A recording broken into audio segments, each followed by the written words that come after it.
మొదటి 3 నెలలు farm house లో పట్టుకొని మంత్రివర్గ విస్తరణ కూడా చేయలేదు. కానీ మనం పదవి వచ్చిన మొదటి రోజు నుంచి ప్రజల కోసం కష్టపడి ప్రతి సంక్షేమ పథకం ప్రజలకు ఎట్లా చేర్చవేయాలన్న తపనతో కృషి చేస్తున్న రేవంత్ రెడ్డి గారి సారథ్యంలో మా అందరి సైనికులకి మద్దతు తెలుపుతున్న మీకు మరొకసారి నా ధన్యవాదాలు తెలుపుకుంటున్నాను మిత్రులారా.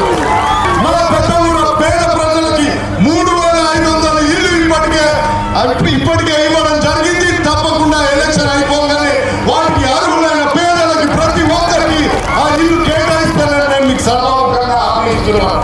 కానీ మన పెద్ద ఊరికి ఎమ్మెల్యే అయిన తర్వాత